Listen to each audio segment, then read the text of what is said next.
تو میرے عزیز، اگر ہم بات کریں گے نبی پاک کی زیادہ، ذکر رسول زیادہ کریں گے، اس کا فائدہ ہمیں کیا ہے؟ ایک تو یہ ہے کہ جیسے جیسے مسلمان اپنے نبی پاک کا ذکر کرتا ہے، دل میں حضور کی محبت بڑھتی جاتی ہے، طبیعت میں، دل میں مٹھاس آتی ہے، پیار بڑھتا ہے، اور پھر رسول اللہ صلی اللہ علیہ وسلم کی باتیں روحانیت پیدا کرتی ہیں، انسان کو اللہ کا قرب ملتا ہے۔ پھر جب آپ حضور کی کوئی بات کرتے ہیں نا، تو کسی سرکار دو عالم علیہ السلام سے متعلقہ کسی موضوع کو آپ چھیڑیں گے، سمجھ لیں آپ نے فضائل چھیڑ دیے، سرکار کے خصائل چھیڑ دیے۔ اب آپ کیا ذکر کر رہے ہیں؟ اب آپ ذکر کر رہے ہیں کہ حضور کا چہرہ بڑا خوبصورت تھا، مقدس آنکھیں بڑی حسین تھیں، نبی پاک علیہ الصلوۃ والسلام کے ابرو مبارک بڑے پیارے تھے۔ میں دعوے سے کہتا ہوں، اگر حضور کے فضائل، خصائل، شمائل بیان کرو گے نا، تو آپ کا دل پھولوں سے بھی زیادہ خوشبودار ہو جائے گا، اور پھر آپ کی زبان، اس میں مٹھاس آئے گی۔ میں بلبل خوش لہجہ گلزار نبی ہوں، میٹھی میری باتیں ہیں کیونکہ نمک خار نبی ہوں، اور میری بات بن گئی ہے تیری بات کرتے کرتے، آپ اطمینان محسوس کرتے ہیں۔ اور پھر آپ دیکھیے صحابہ نے کیا کیا، انہوں نے اس طرح نہیں کیا کہ ہم اچھی طرح فارغ ہو لیں، ساری مشکلات ختم ہو لیں، ساری مہمات سر ہو لیں، سارے کام پہلے ہو جائیں، اس کے بعد ہم محفل میلاد کریں گے۔ ایسا نہیں ہوا، ایسا نہیں ہوا کہ ہم ساری جنگوں سے پہلے فارغ ہو جائیں، ہم تمام مسائل سے پہلے نکل آئیں، اس کے بعد یہ کام ہوگا۔ سخت ترین حالات تھے جنگ بدر میں، مسلمانوں کی پوزیشن کافروں کے مقابلے میں ظاہری طور پر کمزور تھی، لیکن مسلمان تازہ دم رہے۔ کیوں بھلا؟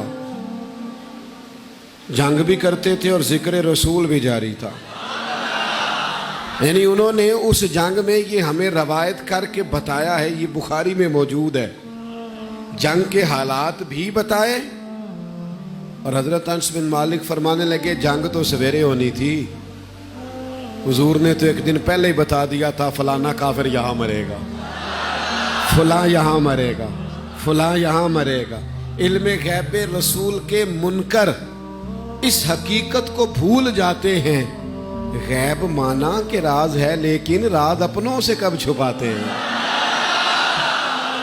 سرکار نے بتا دیا تھا، یعنی حضور کے فضائل کا ذکر بدر میں بھی جاری رہا۔ آپ مجھے بتائیے نا، ایمرجنسی نافذ ہو، جنگ سر پہ کھڑی ہو، اور لوگ عشق و محبت کی باتیں کر رہے ہوں، مشکل کام ہے کہ نہیں؟ اللہ کرے آپ تھوڑا تھوڑا مسکرائیں۔ چلے میں نے دعا مانگی ہے، لگتا ہے قبول ہوگی جلدی انشاءاللہ۔ اور یار میں نے کہا ماحول میں گما ہے، دل بڑے کھلے ہیں اللہ کے فضل سے، اور آپ مسکراتے ہیں تو نورانیت پیدا ہوتی ہے ماحول میں۔ بھائی سنو، کبھی ایسا بھی ہوتا ہے جنگ کا ماحول لگا ہوا ہے، حالات پورے عروج پر ہیں، اور سامنے فوجیں کھڑی ہیں، اور یہاں عشق و مستی کی باتیں ہو رہی ہیں۔ آپ دیکھیے نا، نبی پاک صفیں سیدھی کرا رہے ہیں، ایک صحابی کا پیٹ ذرا آگے بڑھا ہوا تھا، نکلے ہوئے تھے تھوڑا سا صف سے، تو سیدھا کراتے وقت ذرا اس کے پیٹ کو چھڑی لگ گئی، اس نے کہا میں نے بدلہ لینا ہے۔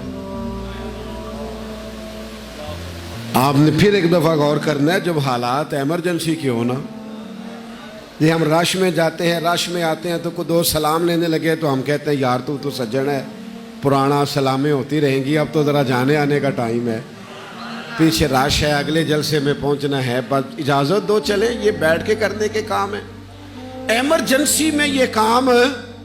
لیکن ان کو پتا تھا کہ طبیعتیں تازی تب رہتی ہیں جب مدینے والے سے جڑی رہے۔ سرکار سے کہا بدلہ لینا ہے، بدلہ کس نے لینا تھا؟ حضور نے فرمایا لوگوں کا یا رسول اللہ میرا پیٹ رنگا تھا، آپ کیا کریں، کپڑا ہٹائیں۔ سرکار نے کپڑا ہٹا دیا، دوڑ کے گئے اور حضور کے جسم مقدس سے لپٹ گئے۔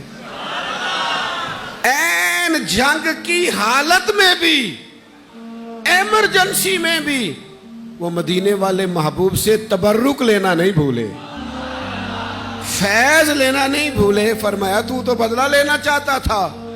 تو وہ کہنے لگے اپنے بھائیوں سے، صحابہ سے، بدلہ کس نے لینا تھا؟ میں تو وجود اطہر سے فیض لینا چاہتا تھا۔ بڑے سخت حالات تھے تبوک میں، بڑے سخت، سارے کافر کٹھے ہو کے مدینہ شریف پہ حملہ آور۔